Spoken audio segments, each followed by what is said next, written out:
Mesdames, Messieurs, bonsoir et merci de nous rejoindre pour le temps additionnel. Nous allons en un peu moins de 26 minutes décortiquer les deux rencontres de cette 10e ronde de Super League. Les deux premières rencontres qui opposaient Young Boys à Lucerne et le choc au sommet entre Zurich et Lugano, le troisième qui recevait le quatrième. Il y a eu beaucoup de choses à voir qu'on va vous décortiquer avec Gabet Chapuisat et Johan Lanfa. Bonsoir messieurs. Bonsoir. Bonsoir.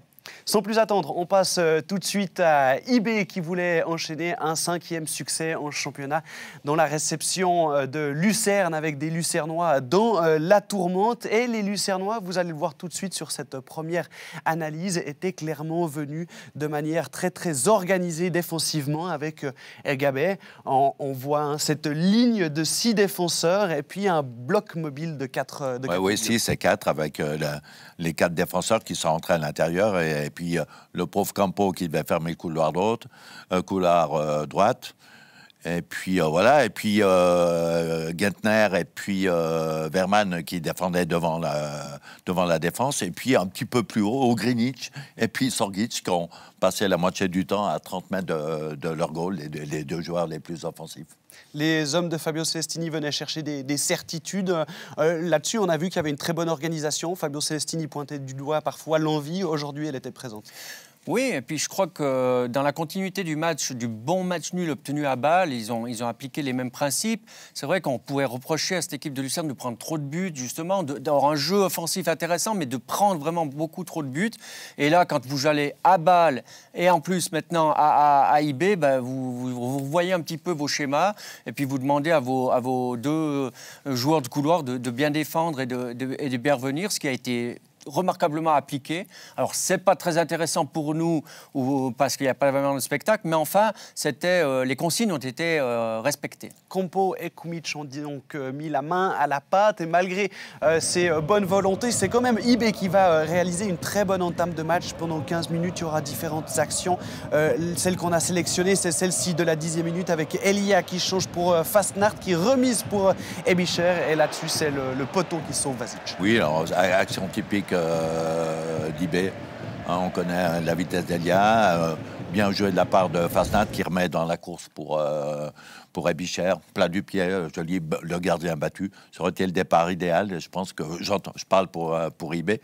On aurait peut-être vu un autre match certainement, mais enfin bref, on pensait à ce moment-là que IB allait quand même passer l'épaule face à ce Lucerne, hein, dans le besoin et qui, dans l'obligation de faire un exploit, avait décidé de défendre. Si vous nous rejoignez durant cette grande soirée de football, on avait évoqué le fait que les joueurs d'IB, pour ceux qui n'étaient pas appelés en sélection nationale, avaient profité d'une semaine de congé avec bien sûr un petit programme physique à suivre. On a retrouvé un Elia, un Siebatcheux en pleine fraîcheur. On voit que cette approche peut faire la différence. Bah oui, mais elle a déjà fait ses preuves. On sait qu'ils ont un entraîneur qui demande beaucoup. Ils ont fait une bonne préparation et tout. Même quand il y a un rythme normal de compétition, c'est assez intensif les entraînements. Mais enfin, les joueurs sont pros. Ils sont dans une structure impeccable et tout. Et puis, même s'ils ont congé, je sais que les gars ils vont mettre le training, aller faire le petit footing. Non, c'est une équipe vraiment exemplaire à tous les niveaux. Une approche novatrice pour couper du train-train quotidien et favoriser la régénération cognitive autant que physique. On progresse dans cette partie à la demi-heure de jeu avec voilà, un des faits du match. Et pourtant, ils seront nombreux avec Christopher Martins qui fait faute sur Bourges. Il y a pénalty. La faute, elle est là, hein, Johan Lanfa. Oui, la faute est manifeste, on va le voir, je pense, au ralenti.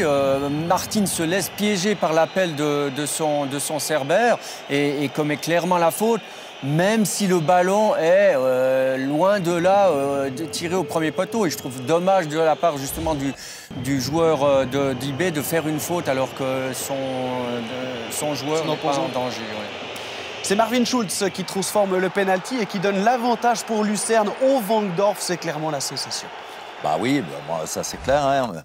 Sur rencontre, c'est souvent sur les balles arrêtées que ça se décide. Et puis, bon, là, erreur de Martins, un petit peu de junior. On sait très bien que les arbitres ont serré la vis hein, pour tout ce qui est allez, je t'attrape le maillot, je te tire la barbichette, comme on le faisait souvent avant. Maintenant, c'est vrai que même si le ballon était vraiment loin de l'action, c'est la sentence. Les joueurs doivent le savoir. Donc, Martins, c'est quand même coupable, même si ça m'embête vraiment, un penalty pour une action où il n'y a pas de danger, hein, on est bien d'accord. Mais enfin, bref, c'est le règlement et je trouve, c'est vrai que ça avait été trop loin, souvent dans les tirages de maillot, que je te retienne et tout. Ma foi, voilà, c'est une bonne leçon. J'espère que tout le monde aura vu, surtout les jeunes. Et les défenseurs, puisque M. Horisberger avait déjà annoncé la couleur lors du derby entre Servette et Lausanne avec un pénalty sifflé exactement dans les mêmes circonstances. On progresse dans cette partie, 39e minute, on retrouve Christopher Martins pour une faute au milieu de terrain. C'est son deuxième jaune qui va se transformer en carton rouge. Il y a une semelle, mais on met quand même un petit bémol sur l'intention de Christopher Martins. L'intention, c'est clair, je ne pense pas qu'elle était d'écraser le pied d'Ugrinic. Maintenant, il y a de la maladresse, il y a une faute, ça c'est indéniable. Alors voilà, le penalty, le carton jaune sur la première occasion, il a une deuxième incidence négative pour IB, puisque ce deuxième jaune, eh ben, ça fait rouge. Et puis IB est tout à coup mené au score et qui plus est réduit à 10. Donc les choses étaient vraiment bien mal engrangées pour IB. Mais là, moi je trouve quand même que c'est sévère d'expulser quelqu'un pour un deuxième jaune sur une faute pareille. Il a appliqué le règlement, c'est en caporal, monsieur l'arbitre d'aujourd'hui, monsieur Horisberg, qui n'a pas été vraiment, pour moi, à la hauteur. Mais enfin, bref, c'est vrai, le foot est un sport de contact. C'est vrai que Martins, il n'a aucune intention de blesser. Donc, là, il joue le ballon. Il a la mauvaise idée ou la malchance que son pied tombe sur peut-être l'orteil un petit peu écarté il est quand même bien sur le coup du pied. Hein. Mais voilà. Non, mais oui, c'est sévère, ma foi. L'arbitre a appliqué le règlement, la psychologie. Là, on va pas entamer un débat, ça, ils connaissent pas trop, donc. Et on précise encore pour vous que dans ce genre de cas où c'est un deuxième carton jaune et non pas un rouge direct, la VAR ne peut pas intervenir. Peut-être un tout petit point tactique. IB mené à la mi-temps, IB réduit à 10 et pourtant David Wagner sort un de ses attaquants pour faire entrer Sierro au milieu de terrain. Il sort Siebatcheux. Votre point, votre avis là-dessus? Oui, là, ça, je me suis déjà exprimé. Bon, c'est trop facile. Nous, on est là devant l'entraîneur, il connaît son équipe, il connaît ses joueurs. Il a fait un choix. Je ne pense pas que ça aurait été le mien, mais enfin bref, on n'est pas là pour mettre en doute les qualités de Wagner. Mais je pense que du moment que tu joues à la maison, que tu es en infériorité numérique, personnellement, j'aurais pas sorti un attaquant, j'aurais sorti un défenseur pour garder du poids offensif parce que allez, il fallait revenir au score, c'est tout. Enfin bref, il s'est peut-être rendu compte parce que plus tard dans le match, il a remis un attaquant. Donc ça veut dire que notre marque va dans la bonne direction. 48e minute au retour des vestiaires, c'est N'Gamale qui va hériter d'un bon ballon au deuxième poteau, qui va repiquer et tenter sa chance au premier poteau. Nicolas Moumi, N'Gamale, excellent aujourd'hui. Oui, excellent, comme souvent d'ailleurs. Donc il est capable de faire des différences. Là, voilà, bon contrôle, il fixe le défenseur, il frappe instantanément au premier poteau. Il faut dire que le gardien de Lucerne aujourd'hui a fait un bon match, hein, même un très bon match.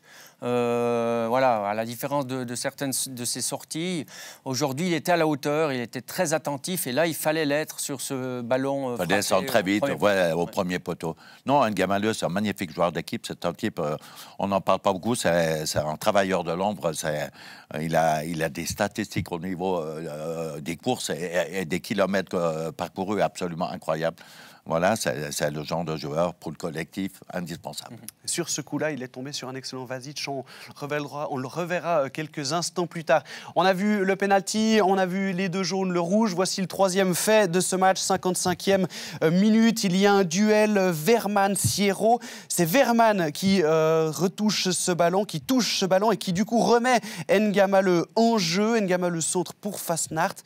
Le but est annulé à tort. Là-dessus, on se demande encore comment ça n'a pas pu être vu par la VAR. Alors, justement, là, on voit clairement que c'est Verman qui prolonge le ballon en direction de N'Gamale, qui était en position de hors-jeu, mais vu que c'est l'adversaire, il n'aurait pas été hors-jeu.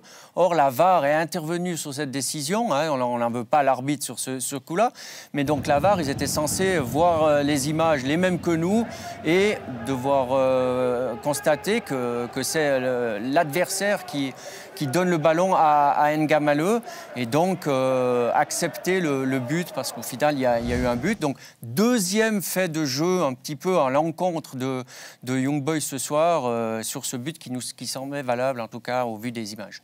Une réaction, Gabet? Bah oui, je crois qu'il a tout résumé. Non, là, c'est...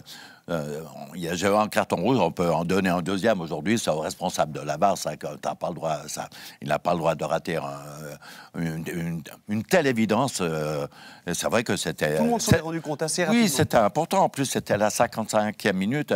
IB, bien que Joan 10 mettait la pression, ils ont été largement dominateurs pendant toute la seconde mi-temps. Et je pense que ça leur a certainement coûté la victoire. Enfin bref, ils ont pu sauver les meubles en fin de match, on va bien le voir. Mais c'est vrai que là, c'était un passage important du match. À l'heure de jeu, IB est donc toujours mené 1-0. IB qui met une grosse pression sur la cage lucernoise et c'est Vasic qui s'interpose magnifiquement devant Fastnacht une première fois et une deuxième fois face à Ibicher. Oui, on relève de nouveau la qualité du portier lucernois qui a été mis à contribution aujourd'hui et par plusieurs reprises, il s'interpose de manière assez spectaculaire, un peu à la manière du gardien de hand parfois.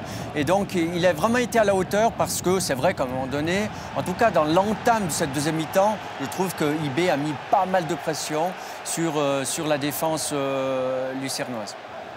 Oui, il avait aussi un petit peu de chance, mais enfin bref, je suis content pour lui parce qu'il était un petit peu sous le feu des critiques. Hein. C'est vrai qu'il a beaucoup joué. Hein. Malheureusement pour Lucerne, c'était un handicap d'avoir perdu Muller pour une si longue durée. Et puis là, il a un petit peu redoré son blason. C'est vrai qu'il était souvent... Il était co-responsable d'erreurs défensives. Il a fait 2-3 boulettes, mais là, il a fait le match parfait. Jusqu'à la 94e minute, on est dans les arrêts de jeu, toute fin de partie. Et c'est N'Gamale qui va pouvoir égaliser au deuxième poteau, vraiment sur un fil. Mais finalement, ce match nul est le score le plus juste. Oui, au vu de ce qu'on a vu, et puis alors je dirais pas des injustices, mais enfin, aujourd'hui, IB peut se déclarer un peu prétérité par les décisions arbitrales. Or là, ils égalisent à la 94e minute par une belle percussion de Eliac à ce coup de rein nécessaire. Et puis N'Gamale, dont on a dit qu'il était quand même assez important. Il était au bon moment. Au bon endroit, au bon moment, il faut reconnaître qu'il a eu un peu de chance parce qu'il y a eu une déviation. Justement, moi, c'est dommage parce que le valeureux Schultz, le couteau suisse qui joue partout, pied gauche, pied droite, enfin bref... Aujourd'hui, il a joué latéral à la balle. Aujourd'hui, il a joué dans l'axe. Il était malheureux parce que sur la première frappe, c'est lui qui dévie. Elle vient dans les pieds d'Elia. Et quand Elia centre, c'est lui qui dévie encore involontairement pour N'Gamale. Donc, mais à part ça, c'était une égalisation plus que logique et méritée, même si elle a tardé à venir. Peut-être qu'il retiendra plus son penalty inscrit au Vangdorf. Donc match nul 1-1 entre IB et Lucerne. IB qui loupe l'occasion de passer provisoirement en tête du classement. Deux réactions nous sont parvenues du Vangdorf, celle d'Ulysse Garcia et de Fabio Celestini. On les écoute. Avec Ulysse Garcia, un match compliqué. On vous a vu très actif, vous personnellement, avec Moomin N'Gamale sur le flanc gauche en première mi-temps. Qu'est-ce qui vous a manqué pour faire plier Lucerne ? Écoutez, c'est vrai, on a bien commencé la première mi-temps, on a réussi à se créer beaucoup d'occasions. Il nous a manqué, je pense, de l'efficacité. On doit dire aussi un très grand gardien aujourd'hui. Qu'est-ce qui s'est dit à la mi-temps alors que vous étiez à 10 contre 11, qu'il y avait quelques faits de jeu sur lesquels on aurait pu s'arrêter? Qu'est-ce que vous vous êtes dit pour rentrer encore plus fort en deuxième mi-temps? On s'est dit qu'on est à la maison, on n'a rien à perdre et on va tout donner pour aller chercher les 3 points. Ça n'a pas marché, on a pris un point, c'est bien. Mais on s'est motivé pour aller chercher quelque chose. Bon, à titre personnel, la période, elle n'est pas si mauvaise que ça, on va dire. Équipe nationale, prolongation de contrat. Est-ce que vous êtes dans la meilleure forme de votre carrière? Écoutez, difficile à dire, mais c'est vrai qu'en ce moment, les choses se passent bien. J'ai la chance de pouvoir jouer dans un magnifique club et de pouvoir signer un contrat. Et je suis très content de tout ce qui se passe. Fabio Celestini, on vous avoue qu'on est un peu emprunté pour cette première question parce qu'on a deux sentiments qui nous habitent. Le premier, c'est qu'on a vu un Lucerne super combatif, super bien organisé, très altruiste, solidaire. Et puis il y a cette frustration de la dernière seconde. Vous, quel est votre sentiment qui domine? Bon, c'est le sentiment qu'on a énormément de blessés. On a 9 blessés. Encore Bach-Touber aujourd'hui n'a pas pu venir ce matin parce qu'il était malade. Et au lieu de se plaindre et de pleurer sur notre sort, on essaie de se battre dans ce début de championnat difficile. Et l'équipe, elle a fait un match solidaire comme elle l'a fait à Bâle. Un match aussi avec le ballon, on n'a jamais renoncé à jouer. On aurait pu mieux gérer les dernières 5-10 minutes avec des ballons en contre. On sait qu'on aurait pu gagner un corner en plus, faire une belle frappe, essayer de marquer le deuxième. On n'a pas bien géré ces ballons-là et après IB a marqué ce but à la fin. Mais ce que je regarde, c'est que contre les deux matchs contre IB et contre Bâle, on n'a perdu qu'une fois, à la dernière seconde. On a perdu 2 points encore aujourd'hui. Ça veut dire que même avec 8 blessés, donc même si IB a 8 blessés, au Bâle a 8 blessés, je peux vous dire que le rendement de l'équipe baisse énormément. Nous, on est capable d'aller 2 fois à l'extérieur, 1 fois à la maison contre ces équipes-là et faire des bons matchs et normalement mériter de gagner. Au cas de faire un match nul. Maintenant, ce qu'il faut qu'on réussisse à faire, c'est avec les autres 7 équipes. Ouais, c'est justement le discours que vous allez tenir parce que j'imagine que dans le vestiaire, c'est la déception qui domine. Tout ça, on le voit pas encore, la solidarité, le fait qu'on a tenu tête à IB, c'est la déception qui règne. Oui, mais ce qu'on a dit, c'est qu'on voulait répéter le même match qu'à Bâle. Avec la même énergie, la même solidarité, avec la même envie de défendre ensemble, la même envie de jouer. Et c'est ce qu'on a fait. Après, le foot, des fois, il t'enlève, des fois, il te redonne. Donc, mais à la fin, il est toujours juste. Donc, pour l'instant, peut-être qu'il est en train de petit peu nous enlever contre les grosses équipes. Mais si on fait les mêmes matchs contre les équipes de notre niveau, contre le reste du championnat, je dirais, on va avoir des belles satisfactions. Je ne suis pas inquiet quand l'équipe joue comme ça. La philosophie, la sérénité de Fabio Celestini après ce match nul et ce bon point arraché, obtenu en tout cas au Wankdorf. On passe au deuxième match de la soirée entre Zurich et Lugano et sans plus attendre, on rentre dans cette partie à la 36e minute avec Marquezano, l'artificier en chef du FC de Zurich qui envoie dans la lucarne, mais il faut une superbe parade de Silva. Bon, on connaît Marquezano, son adresse, son habilité sur les balles, pas que sur les balles arrêtées, mais là, magnifique, il la met. Normalement, c'était point gaucher, donc lui, de son pied droit, il la met par-dessus le mur. Et là, il a fallu une bonne anticipation, une bonne intervention du gardien Segway. La seule occasion luganaise que nous allons vous montrer, celle d'Aboubacar qui repique au centre et transmet à Sabatini. Oui, Sabatini, une frappe de loin, pas cadrée. Il faut reconnaître qu'il n'y a pas une frappe cadrée de Lugano, donc c'est la seule frappe en direction des cages, ou en tout cas pas loin des cages défendues par le portier de Zurich. 67e minute, on va trouver le Gambien Hassan Cissé, l'international gambien qui est dans la forme de sa vie en ce moment. La tête au point de pénalty, si c'est au fond, c'est pareil, Sigoué sur les talons. Oui, là, magnifique travail. Du reste, Zurich était, depuis la 20e minute de la deuxième mi-temps, avec les entrées de Gnonto et Koric, ils ont emmené beaucoup de vie, beaucoup d'animation. Et puis là, un joli centre. Et puis c'est vrai que Cissé, une jolie élévation, un joli coup de tête. Et puis malheureusement, pas cadré. Vous avez mentionné les entrées de Gnonto et Koric. On vient de voir la frappe de Koric à la 68e minute, bien repoussée par Osigwe, effectivement, du sang frais qui a fait énormément de bien au FC Zurich.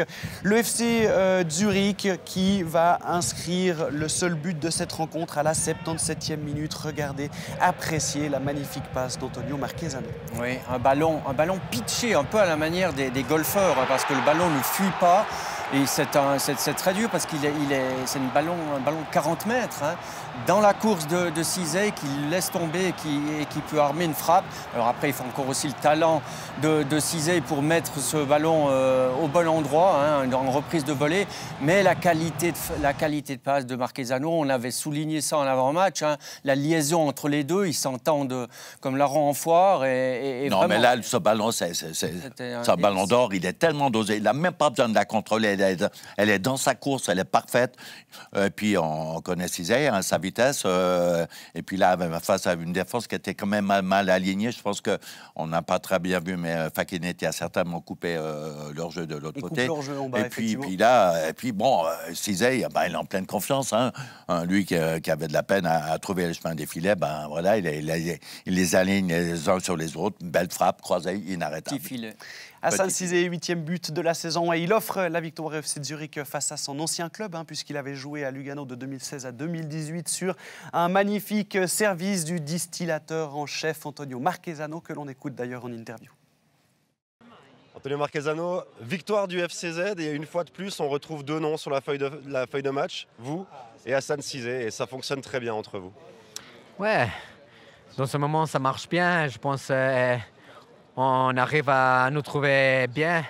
Aujourd'hui c'était un match très difficile, Lugano, ils ont bien fermé tous les espaces, mais je pense qu'il faut gagner ces matchs-là où il n'y a pas beaucoup d'espace offensivement, mais il faut avoir la patience et attendre le juste moment, et comme ça on a fait aujourd'hui. Quand on voit votre coup franc en première mi-temps, vous êtes un peu déçu quand même qu'elle n'aille pas au fond? Ouais, je pense que le coup franc c'était bien tiré, et je pense que le gardien il a un peu spéculé sur cette poteau, et il a fait un bon arrêt, mais oui, c'est bon qu'il arrive toujours dangereux, alors je continue à travailler ces choses-là.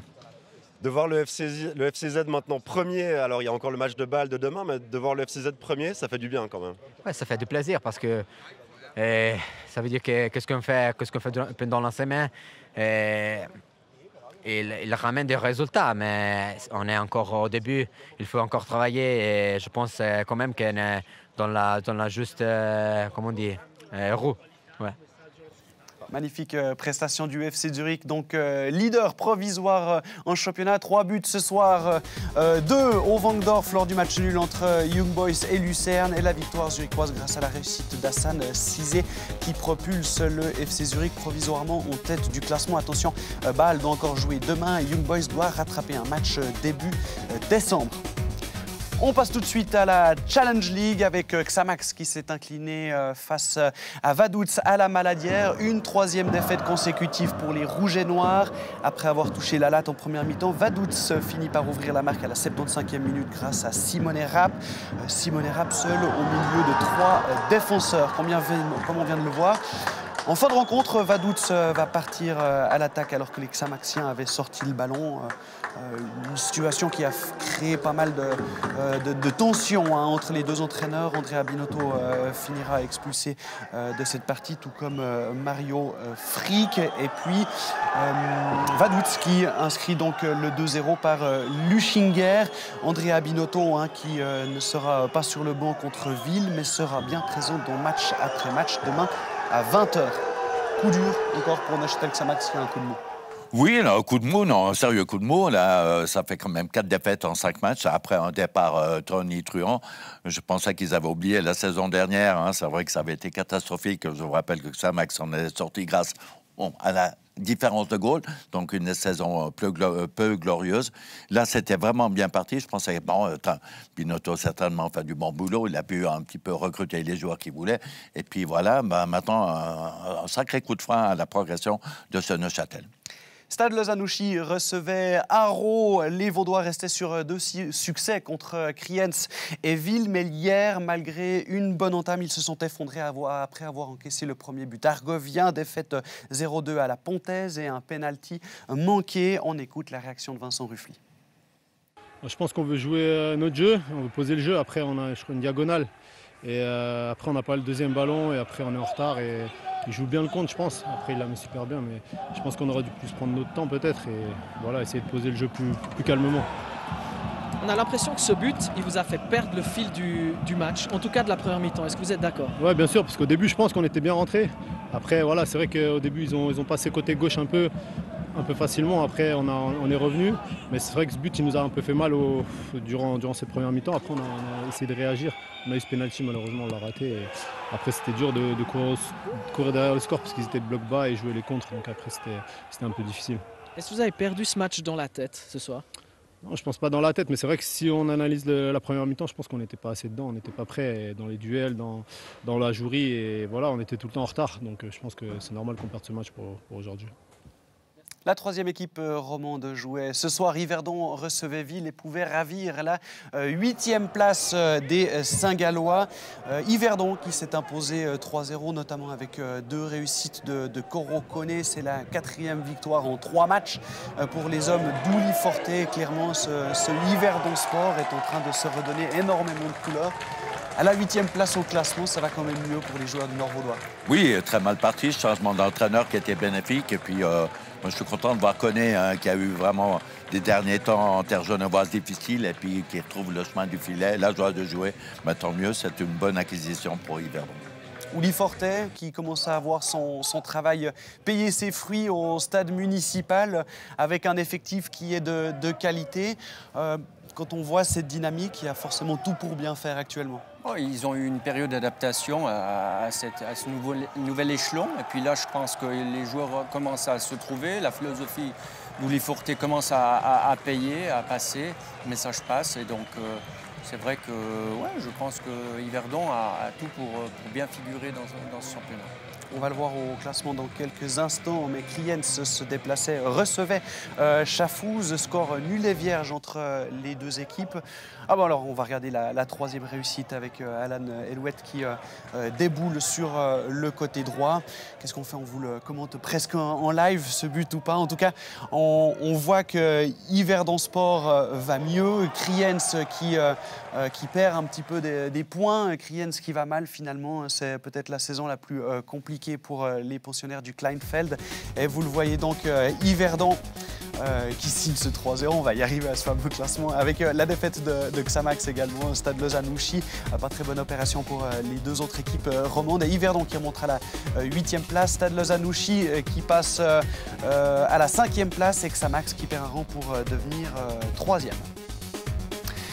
On a essayé de vous condenser un petit peu toute cette fin d'émission. On court après le timing. Rapidement, votre prochain rendez-vous sur Blue Sport, c'est demain avec LS Getse et le retour de Giorgio Contini en terre lausannoise. Rendez-vous dès 14h pour le studio avec Alizé Lichty, Claude Gross et Claude Rive. Puis à 16h15, le FC Sion avec le revenant Paolo Tramezzani qui reçoit le FC Bâle. Et sinon, bien sûr, ADN avec Moridio à 19h et MAM à 20h. Voilà, vous avez tout le programme. Messieurs, on a vécu beaucoup d'émotions, en tout cas à 18h, hein, avec une superbe partie entre IB et Lucerne, mais c'est le moment de se quitter. Bonne soirée, messieurs. Vous avez pris du plaisir quand même? C'était parfait. Magnifique. Très bien, nickel. Bonne nuit à toutes et à tous, reposez-vous bien et on se voit demain pour la suite de cette 10e journée. Au revoir.